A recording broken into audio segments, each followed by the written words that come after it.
First and foremost, I want to thank everybody who sent their condolences to me and to the family of my one of my best friends here, Michael Andre Camps III. Oh man, I tell you,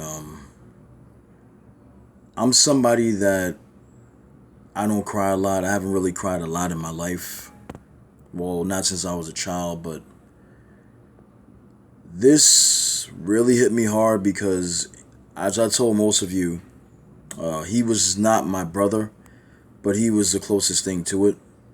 I knew him since he was 4 years old, and I was 9 years old, going on 10. So we were pretty close in age. He was 37, and he didn't die due to COVID. He was actually hit by a car on his way to work. And I know that sounds crazy, but that's the details I got from his mother that's here in this picture. And the sad thing is that we lost touch a couple of years ago. I knew that he was down south. I tried to get in touch with him, but every time I tried to get in touch with him, his mother just told me he was doing okay. So I don't know if they were on speaking terms or he might have gotten into trouble. I don't know. But I remember him from his childhood into his early 20s. And he was like a little brother to me. He would come to my house. I went to his house because we lived in the same building. When he got his PlayStation back in 1998, uh, he asked me to hook it up for him. And we played some games. We did a lot of things. We went to the movies together. We seen the Street Fighter that came out back in the day with Jean-Claude Van Damme. We did a lot of things. Went on bike hikes. I took him to see was it Batman back in 1994, Mask of Phantasm. I'm sorry about that. The phone light went out, but yeah, I got great memories of this guy, man. And we never fell out as friends. We just faded away, faded apart, I should say. But he was always like a brother to me. He was always my friend in my heart.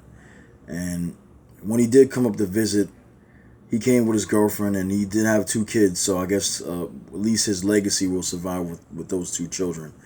I feel bad for them. I feel bad for his girlfriend. This is just a sad situation, and I never cried so hard in my life since my grandmother died, and that was way back in 1992. My grandmother used to watch him when she was still alive. For 2 years before she passed away, she was watching him until she really got sick with her cancer. So that's how me and him actually became friends. And thinking about how he died is not something that I really want to do, but just hearing the fact that he had get hit by that car, God knows if he got knocked in the air or if he got pinned under the car. I don't even want to know. It just hurt me a lot. And it wasn't like a boo-hoo kind of crying, but it was like just tears would not stop.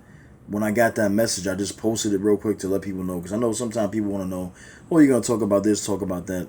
I couldn't talk about anything. I literally stopped everything I was doing, cut the TV off, cut everything off. Just was one to be alone. And it was rain that day on the Sunday when I found out about it. He had actually died 3 days prior to that, but we had just found out from his mother, because my mother had finally got in touch with his mom, because of course that's her only son, just like I'm my mom's only son. And of course it hit her hard. So that it just hurts all around. It's never good to lose someone.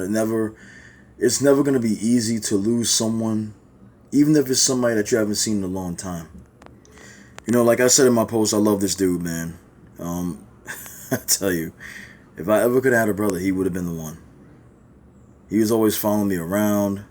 He was always mimicking me. You know, he's just a cool dude. He did get into trouble at times with his mom, like we all get in trouble with our parents. There was a time when he was a little kid, like 6 or 7 years old, and he cursed his mom out, and he got his ass beat for it. He learned not to do that again. Don't go following what you see on TV and following those kids in school that you go to. But he was an all around good kid though. He was, and we had a lot of good times playing the PlayStation, the Super Nintendo back in the '90s.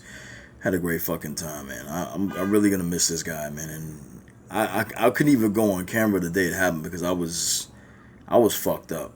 But a couple of days went by. I haven't even gone to work.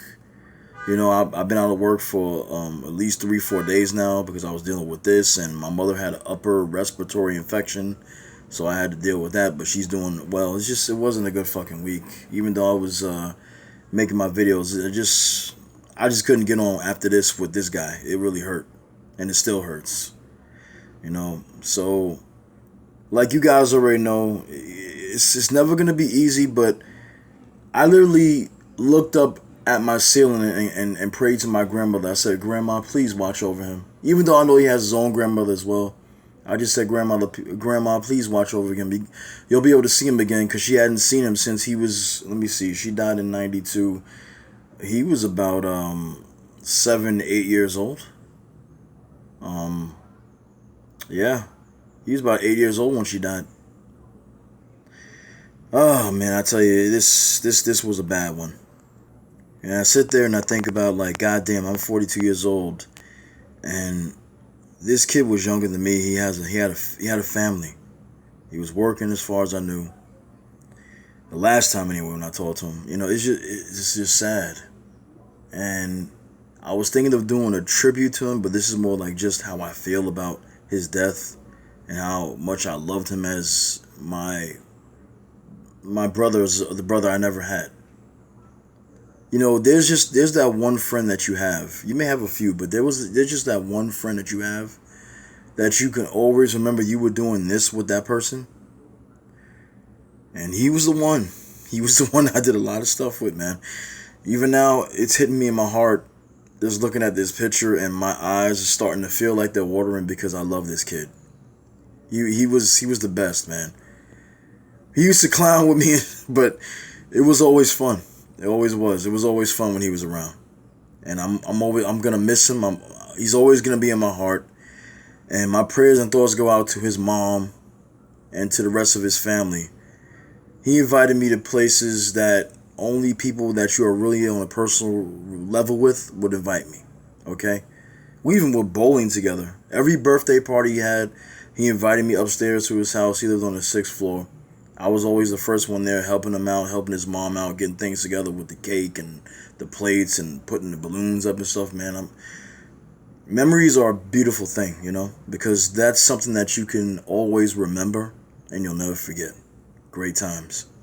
So I don't really have much more to say. There probably is more, but I really can't think right now. I just wanted to come on here and make this video about him.